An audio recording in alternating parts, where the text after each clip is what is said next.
And welcome to SPMIS Academy. Today we will analyze important newspaper articles of 24th February 2021. Please note you can download the PDF version of today's newspaper analysis by clicking the link given in the comment section. You can download the PDF version of January 2021 magazine from our website spmisacademy.com.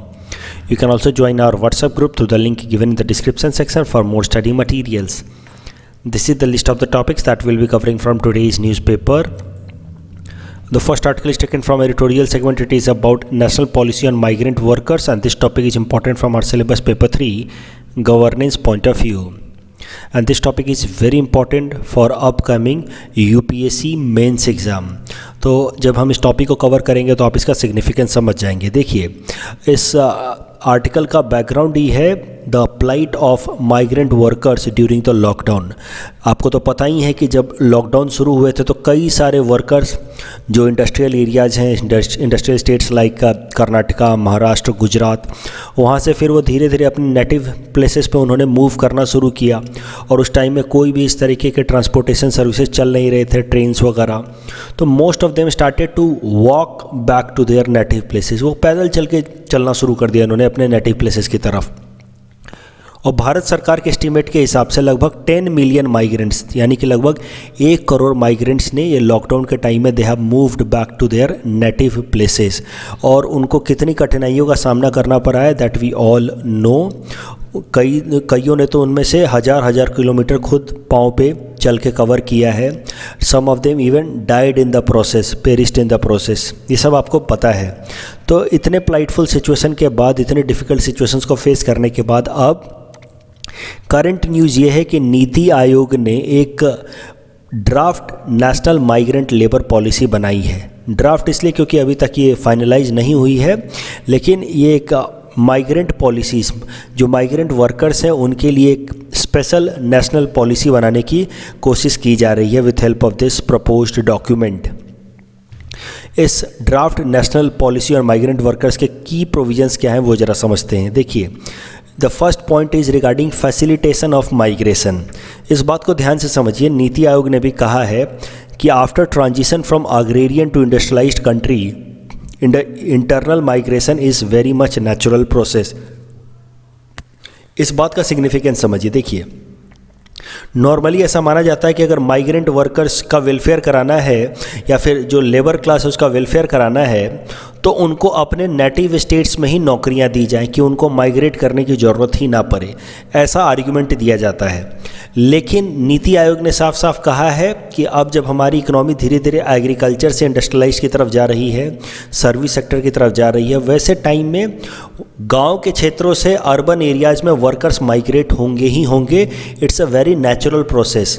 The way our economy is transitioning from agrarian to industry to service sector, internal migration of workers from rural to urban areas is very natural, and the government policies should not hinder but seek to facilitate internal migration. सरकार की जो पॉलिसियां हैं उनका focus ये नहीं होना चाहिए कि इंटरनल माइग्रेशन को कम कर दिया जाए, लोगों को अपनी जगह पर नौकरी दी जाए through schemes like MG NREGA. Rather ये माइग्रेंट वर्कर्स तो मूव करेंगे ही, इनको कैसे इनकी लाइफ सिंपल बनाई जाए, कैसे इनकी लाइफ को फैसिलिटेट कराया जाए, ये ऑब्जेक्टिव होना चाहिए सरकारों का in formulating policies with respect to migrant labourers. और इसके लिए नीति आयोग ने 2-pronged स्ट्रैटेजी प्रपोज की है in this draft national policy on migrant labourers. पहला कहा है कि we need to focus on right based approach. जो भी लेबरर्स हैं, जो माइग्रेंट लेबरर्स हैं, वर्कर्स हैं, उन सबको कुछ उनके बेसिक राइट्स इंश्योर कराए जाने चाहिए. For example some basic minimum cash transfer, महीने का 300, 400, 500 रुपया कम से कम बेसिक मिनिमम कैश ट्रांसफ़र किया जाए उनके अकाउंट में. उनको कुछ पॉलिटिकल राइट्स दिए जाए, जैसे कि जब वहाँ किसी नए जगह पे जाकर के वो रहते हैं तो उनको वहाँ की वोटर आईडी में उनका नाम डाल दिया जाए. तो इस तरह के जब बेसिक पॉलिटिकल राइट्स मिलेंगे वर्कर्स को, तो फिर वर्कर्स का जो कम्युनिटी होगा उसको उसका पॉलिटिकल जो क्लाउड बनेगा और उस कारण से उनके इंटरेस्ट को भी फुलफ़िल करेगी सरकार, या फिर जो लोकल रिप्रेजेंटेटिव्स हैं उनके इंटरेस्ट का भी ध्यान रखेगी. तो इस तरीके से पहला फोकस है ऑन राइट बेस्ड अप्रोच, कि वर्कर्स के कुछ बेसिक राइट्स इंश्योर करा दिए जाए और इस तरीके से इनके वेलफेयर को इंश्योर कराया जाए। इसी राइट बेस्ड अप्रोच डायरेक्शन में एक इम्पॉर्टेंट स्टेप लिया गया है, one nation one ration card, जिसमें इंश्योर कराया जा रहा है कि वर्कर चाहे कहीं का भी हो, मान लीजिए आसाम का लेबरर है, महाराष्ट्र में काम कर रहा है, तो आसाम के राशन कार्ड की मदद से उसको महाराष्ट्र में भी उसको बेसिक जो रिसोर्सेज हैं जो मिलते हैं थ्रू पीडीएस शॉप, वो मिल जाएं। तो पहला अप्रोच ये होना चाहिए अकॉर्डिंग टू नीति आयोग। दूसरा अप्रोच होना चाहिए कैपेबिलिटी अप्रोच, वर्कर्स की कैपेबिलिटी इंप्रूव की जाए और उनको मार्केट ओरिएंटेड स्किल दी जाए। अभी दिक्कत क्या होती है कि कई सारे वर्कर्स गांव से शहरों में चले तो जाते हैं, लेकिन फिर उनको ज़रूरतों के हिसाब से जॉब नहीं मिलता, फिर काफ़ी लो वेजेज काम वो करने लगते हैं। मान लो रिक्शा चलाने लगे जो अनस्किल्ड जॉब है, या फिर ऐसे पत्थर ढोने लगे, और इससे उनको काफ़ी कम वेजेस मिलते हैं, जिस कारण से अर्बन एरियाज में उनका सर्वाइव कर पाना भी डिफ़िकल्ट हो जाता है। तो अगर वर्कर्स जो रूरल एरिया से अर्बन एरियाज़ में माइग्रेट कर रहे हैं, इन वर्कर्स को अगर मार्केट की जो ज़रूरतें हैं उस हिसाब से थोड़ी स्किल दी जाए, मान लीजिए किसी को फिटर बना दिया जाए, किसी को थोड़ी प्लम्बर की ट्रेनिंग दे दी जाए, तो इस हिसाब से अर्बन एरियाज़ की नीड्स भी पूरी होंगी और वर्कर्स की ओवरऑल इनकम भी ऑगमेंट होगी और उसको वो स्किल बेस्ड काम भी वो कर पाएगा। तो ये सब कुछ सजेशंस दिए हैं नीति आयोग ने in its draft national policy on migrant workers.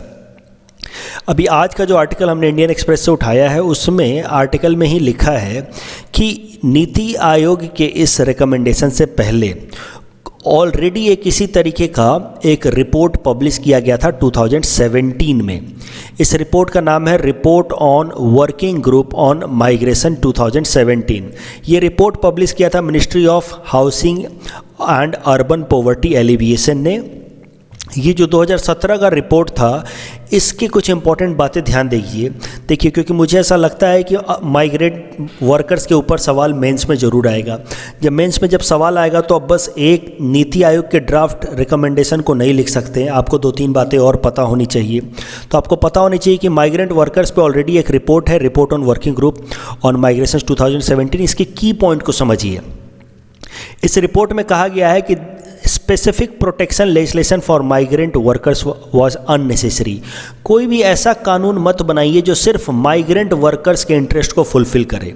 Rather आप ऐसा कोई कानून बनाइए जो इंटीग्रेटेड हो, जिसमें कॉम्प्रिहेंसिव अप्रोच हो और सारे वर्कर्स के वेलफेयर को एक साथ इंश्योर कराया जाए। फॉर एग्जाम्पल, एक जगह से दूसरे जगह पे वर्कर्स आते हैं, तो मान लीजिए असम का वर्कर महाराष्ट्र में जा रहा है, तो आप माइग्रेंट वर्कर्स के लिए बस कानून मत बनाइए कि माइग्रेंट वर्कर्स को ये बेनिफिट्स हम देंगे।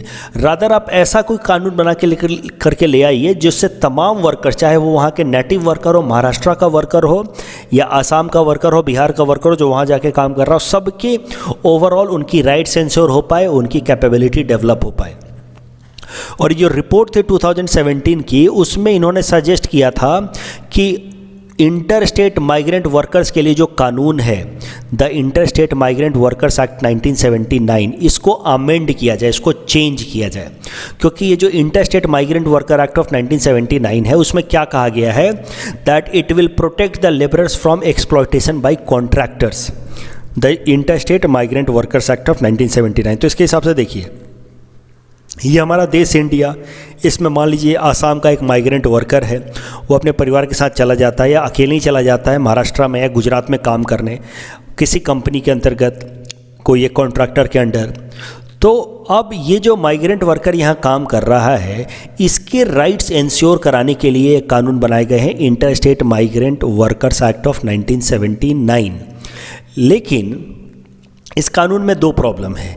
एक तो it is segregating the migrant worker from the native workers, जबकि ये report on working group on migration 2017 कहता है कि कॉम्प्रिहेंसिव लॉ बनाइए, कॉम्प्रिहेंसिव अप्रोच लीजिए, इंटीग्रेटेड अप्रोच लीजिए कि जो नेटिव वर्कर है और माइग्रेंट वर्कर है दोनों के इंटरेस्ट फुलफिल हों, दोनों के स्किल डेवलप कीजिए, दोनों के राइट्स इंश्योर कराइए, दोनों की कैपेबिलिटी बिल्ड कीजिए। और दूसरा जो प्रॉब्लम है इस कानून में, the inter state migrant workers act 1979 में, कि बहुत सारे ऐसे माइग्रेंट वर्कर हैं जो इस तरह से जाकर के इनफॉर्मल सेक्टर में लग जाते हैं। देखिए, ये जो वर्कर है, जो माइग्रेंट वर्कर है, दूसरे शहर में जा रहा है, किसी कॉन्ट्रैक्टर के अंतर्गत काम कर रहा है, एक तरह का कॉन्ट्रैक्चुअल वर्कर हो गया, एक तरह की ऑर्गेनाइज्ड सेक्टर में ये काम करेगा। लेकिन बहुत सारे ऐसे वर्कर्स हैं जो कॉन्ट्रैक्चुअल वर्कर्स की तरह ना काम करके इस तरीके का काम करते हैं, वो जो अनऑर्गेनाइज सेक्टर में को बिलोंग करता है। रिक्शा चलाने लगते हैं, कहीं जाकर के पत्थर ढोने लगते हैं, किसी घर में मेड बन जाते हैं, सर्वेंट का काम करते हैं। इन सब तरह के जो वर्कर्स हैं वो फिर इस कानून में कवर नहीं होते, इंटरस्टेट माइग्रेंट वर्कर्स एक्ट 1979 में। हमें ज़रूरत है, इस रिपोर्ट ने 2017 वाले ने कहा, रिकमेंड किया कि हमें एक ऐसे कानून की ज़रूरत है जो कॉम्प्रिहेंसिव अप्रोच ले तमाम माइग्रेंट वर्कर्स, चाहे वो ऑर्गेनाइज सेक्टर में काम करे या अनऑर्गेनाइज में काम करे, तमाम वर्कर्स की हमें वेलफेयर को इंश्योर कराने के लिए एक नए कानून की ज़रूरत है, कॉम्प्रिहेंसिव अप्रोच की ज़रूरत है। तो अभी तक जो हमने पढ़ा है, देखिए, अगर माइग्रेंट वर्कर्स पे एक सवाल मुझे लगता है कि निश्चित तौर पे आएगा आने वाले मेंस में। तो माइग्रेंट वर्कर्स पे सवाल आ जाए तो आपको 3 बातें ज़रूर लिखनी है। Recently NITI Aayog has produced a report on migrant workers। दूसरी, the working group report on migrant workers of 2017। उसके अलावा inter state migrant workers act of 1979। ये 3 इंपॉर्टेंट बातें याद रखेंगे। ये जो inter state migrant workers act of 1979 है, ये फोकस करता है on protection of migrant workers from contractors only, and this law is not enough. Inter state में कई सारे ऐसे माइग्रेंट वर्कर्स भी हैं जो कॉन्ट्रैक्टर्स के अंतर्गत काम नहीं करते हैं, अनऑर्गेनाइज सेक्टर में काम करते हैं, और उनके लिए फिर हमें एक कॉम्प्रिहेंसिव लॉ की ज़रूरत है। ये जो बाकी नीति आयोग की रिपोर्ट है और वर्किंग ग्रुप रिपोर्ट है 2017 वाली, इसके मोर और लेस इनके रिकमेंडेशन सिमिलर ही हैं। दोनों ही मानते हैं कि internal migration is a natural phenomena when Indian economy is moving from agriculture to industry, और दोनों ही रिपोर्ट में कहा गया है कि rather than having a separate policy for migrant workers, there should be a comprehensive approach to deal with the issue of labourers. उनके skill develop की जाए, उनके बेसिक राइट्स इंश्योर कराए जाए, and let us not segregate कि ये बाहर का वर्कर है, ये लोकल वर्कर है। वर्कर है, चाहे असम महाराष्ट्र से वर्कर असम में काम करने आए, असम से वर्कर महाराष्ट्र में काम करने आए, सबके राइट्स इंश्योर कराए जाए और सबकी बेसिक कैपेबिलिटी डेवलप की जाए। इस टॉपिक के बेसिस पे हमने आपको ये प्रैक्टिस क्वेश्चन दे रखा है। You can attempt this question and you can submit the answer in the comment section. The next article is taken from international segment. It is about comprehensive convention on international terrorism. This topic is important from our syllabus paper 3 international issues point of view. So सबसे पहले current news समझते हैं। तो देखिए, United Nations human rights council की 46th session चल रही है, जिसको एड्रेस किया हमारे देश के external affairs minister mister S Jaishankar साहब ने, और उन्होंने जो स्पीच दी उसके कुछ इंपॉर्टेंट पॉइंट्स हम यहाँ देखेंगे इस आर्टिकल में। सबसे पहले तो उन्होंने कहा कि देखिए, terrorism remains one of the gravest threat to humankind. ये तो बात सही है कि terrorism is posing a great challenge to entire humankind all together. और दूसरी बात फिर उन्होंने कही कि अगर टेररिज्म को हमें काउंटर करना है तो there is an urgent need to adopt comprehensive convention on international terrorism that was framed by India. अब ये न्यूज़ अपने आप में इंपॉर्टेंट नहीं है कि एस जयशंकर साहब ने United Nations human rights council को एड्रेस किया। ज़्यादा इंपॉर्टेंट ये है कि ये comprehensive convention on international terrorism क्या है, तो इसको ज़रा समझते हैं। Comprehensive convention on international terrorism 1996 में इंडिया ने एक प्रपोजल दिया था, एक तरीके का रिपोर्ट सबमिट किया था यूनाइटेड नेशन जनरल असेंबली में। उस रिपोर्ट का नाम था comprehensive convention on international terrorism. और इस comprehensive convention on international terrorism के जो मेजर ऑब्जेक्टिव थे वो ज़रा समझते हैं। सबसे पहला ऑब्जेक्टिव था कि टेररिज्म को एक यूनिवर्सल डेफिनेशन दी जानी चाहिए, जो कि दुनिया के सारे मेंबर कंट्री जो यूनाइटेड नेशन जनरल असेंबली के मेंबर्स हैं वो उसको एक्सेप्ट करें। अभी प्रॉब्लम क्या है कि टेररिज्म का कोई इंटरनेशनल डेफिनेशन ही नहीं है, तो कुछ लोगों के लिए जो टेररिस्ट होते हैं, बाकियों के लिए वो रिवॉल्यूशनरी होते हैं। फॉर एग्जांपल कुर्ड्स, टर्की कहता है कि ये कुर्ड्स टेररिस्ट हैं, जबकि कुछ लोग मानते हैं कि ये जो कुर्ड्स हैं they are revolutionary, they are fighting for their rights. तो ये एक प्रॉब्लम है, there is no universal definition कि कौन कौन से तरह के लोगों को अगर ये पर्टिकुलर एक्टिविटी करते हैं तो उनको मानना है टेररिस्ट या नहीं मानना है। So comprehensive convention on international terrorism में ये बात लिखी गई थी कि यूनिवर्सल डेफिनेशन ऑफ टेररिज्म दिया जाए। उसके अलावा दूसरी बात कही गई है that there should be ban on all terror groups and shut down on terror camps. तीसरा, to prosecute all terrorist there should be special laws, special international laws जिसके हिसाब से टेररिस्ट लोगों को प्रोसिक्यूट किया जा सके। And to make cross border terrorism an extraditable offence world wide. Extraditable offence आप आई होप समझते हैं कि अगर मान लीजिए इंडिया में किसी ने कोई टेररिस्ट एक्टिविटी करके वो पाकिस्तान भाग जाए तो फिर पाकिस्तान में वो उसको सज़ा नहीं मिलेगी, उसको इंडिया में वापस एक्स्ट्राडाइट किया जाए। और ये इंडिया खासकर चाहता है क्योंकि कई सारे टेररिस्ट जो हैं वो पाकिस्तान में आराम से बैठे हुए हैं और पाकिस्तान नाम का कहता है कि हम इनके ऊपर केस चला रहे हैं। अगर उनको एक्स्ट्राडाइट कर दिया गया इंडिया के अंदर तो फिर इंडिया उनके खिलाफ स्ट्रिक्ट एक्शन ले सकता है। फॉर एग्जाम्पल अजहर मसूद या अजमल सईद इस तरीके के लोगों के खिलाफ स्ट्रिक्ट एक्शन ले सकता अगर terrorism becomes a cross border extraditable offence. अभी दिक्कत क्या है कि comprehensive convention on international terrorism 1996 में इंडिया ने प्रपोज किया था लेकिन अभी तक एक्सेप्ट नहीं हो पाया है क्योंकि 3 ऐसे मेन ग्रुप हैं, यूएस, उसके अलावा organisation of Islamic countries and Latin American countries who are not allowing this comprehensive convention on international terrorism being adopted as an international convention in United Nations General Assembly। सब कुछ किसी न किसी provision को counter argue करके अभी तक इस प्रोविज़न को अटका करके रखा हुआ है। The next article is taken from environment segment. It is about new alpine plant species discovered in Arunachal Pradesh. This topic is important from our syllabus paper 4 environment point of view. So सबसे पहले देखते हैं current news क्या है। देखिए, एक नया plant species discover किया गया है अरुणाचल प्रदेश में और ये जो प्लांट स्पीसीज है it is alpine type of plant. Alpine type of plant तो आप समझते ही हैं, वो प्लांट्स जो अल्पाइन क्लाइमेट में उगते हैं। अल्पाइन क्लाइमेट में क्या होता है, लो टेम्परेचर होता है, नॉर्मली हाइट पे मिलता है अल्पाइन क्लाइमेट, ड्राइनेस होती है। तो जब लो टेम्परेचर होगा तो नेचुरली वहाँ पे मॉइस्चर कम होगा, ड्राइनेस होगी, वहाँ पे अल्ट्रा वायलेट रेडिएशंस होते हैं, फास्ट विंड होती है, ड्रॉट कंडीशंस बने होते हैं, पुअर न्यूट्रिशनल सॉइल होता है एंड शॉर्ट ग्रोइंग सीजन। अगर टेम्परेचर कम है और मॉइस्चर कम है तो अपने आप समझ जाओ कि शॉर्ट ग्रोइंग सीजन है। इन सारे पॉइंट्स को ध्यान से देखना, आपसे सीधा सीधा पूछ सकता है प्रीलिम्स में कि अल्पाइन क्लाइमेटिक कंडीशंस को कौन कौन से फीचर्स बिलोंग करते हैं। उसमें कुछ भी वो चेंज कर देगा, लो टेम्परेचर दे देगा, बोलेगा high moisture, this statement will be wrong. तो इस तरीके से आप रेडी रहना। अभी एक नया अल्पाइन टाइप का स्पीसीज हमें मिला है अरुणाचल प्रदेश में और ये जो नया स्पीसीज हमें मिला है it belongs to Himalayan sunflower family. और ये जो नया स्पीसीज मिला है हमें अरुणाचल प्रदेश के अंदर, it has been found near Pangateng Tso lake of Tawang district. तो ध्यान से देखिए, ये पेंगोंग तेंग सो लेक है तवांग डिस्ट्रिक्ट का। ये बिल्कुल बॉर्डर पे है भूटान और अरुणाचल प्रदेश के। हो सकता है आपसे पूछ लिया जाए सीधा सीधा सवाल, अगर पीटी में पूछा तो पूछेगा कि पेंगा तेंग सो लेक किस स्टेट को बिलोंग करता है।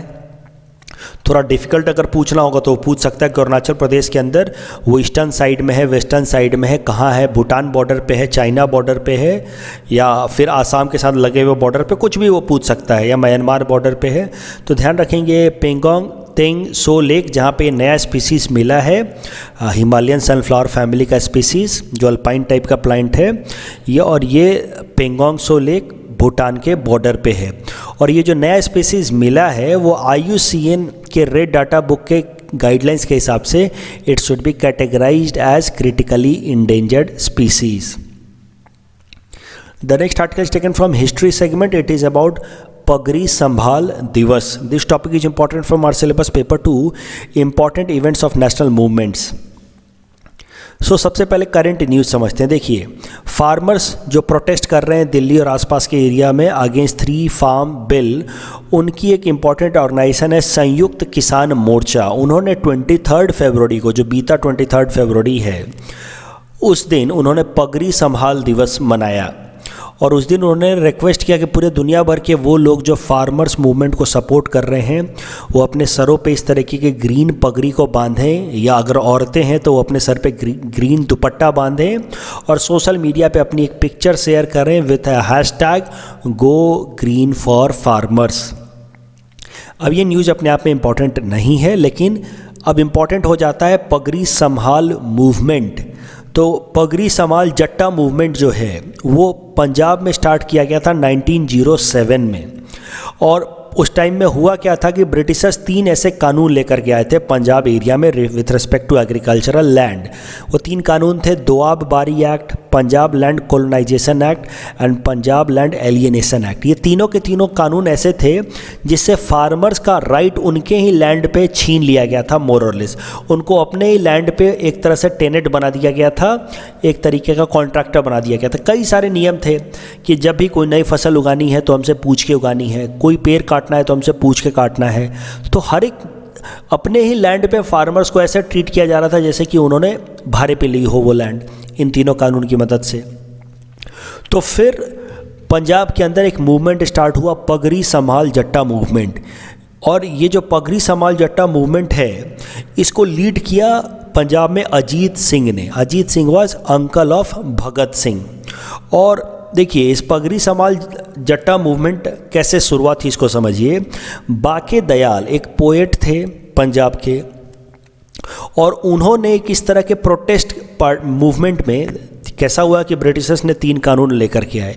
इन 3 कानून के खिलाफ अलग अलग जगहों पे प्रोटेस्ट चलने लगा, मोर्चा होने लगा, लोग इकट्ठा होने लगे।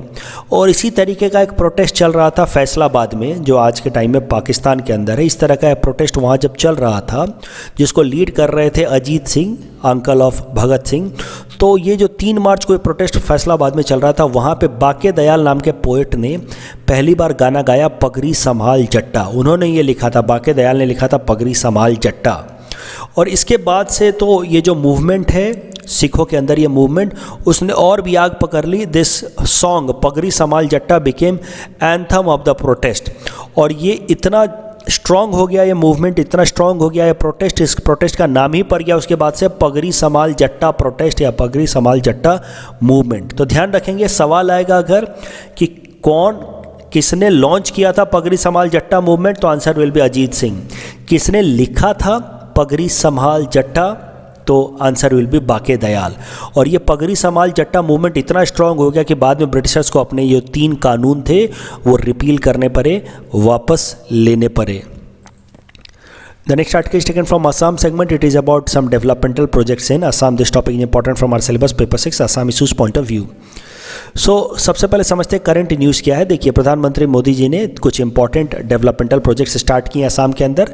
एक एक करके वो प्रोजेक्ट को देख लेते हैं, शायद से आपसे पीटी में पूछ ले एपीएससी में। एक इंडमैक्स यूनिट स्टार्ट किया गया है at Indian oil Bongaigaon refinery. Oil India Limited secondary tank farm has been started at Madhuban, Dibrugarh. A gas compressor station has been set up at Hebeda village in Makung of Tinsukia. Dhemaji engineering college setup किया गया, उसकी foundation stone lay down की गई। और सुवालकुची engineering college की foundation stone lay down की गई। तो ये सब कुछ इंपॉर्टेंट इनिशिएटिव्स हैं जो हाल फिलहाल में लिए गए हैं। In our segment, most probable PD topics for upcoming APSC, today we will cover topic number 431 to 433. Topic number 431 is about Assam Police Day. It is celebrated on 1st October every year. Please attempt this question based on topic number 431. Topic number 432 is about tobacco free district. Jorhat has been declared the first tobacco free district of Assam. Please attempt this question based on topic number 432. Topic number 433 is about 8th schedule of Indian Constitution. 2 languages from Assam have been included in 8th schedule. These are Assamese and Bodo. Please attempt this question based on topic number 433. This is the answer of question number 428 to 430 that we had given in yesterday's newspaper analysis. Today's question can be attempted by students, and you can submit the answer in the comment section. We will be sharing answer of these questions in tomorrow's newspaper analysis. कल जो हमने practice question दिया था उसका answer देख लेते हैं एक बार। Which of the following countries are part of non nuclear proliferation treaty who can hold nuclear weapon. Answer will be China, France, क्योंकि यही P5 मेंबर कंट्री हैं। तो correct answer will be 1 and 2 only. Second question was regarding SITA. It's a think tank of government of Assam. Absolutely correct. It's a statutory body. This is wrong. It's not a statutory body. It is a body established by executive order. So the correct answer will be again option A, 1 only. That's all from our side for today. Thanks for watching.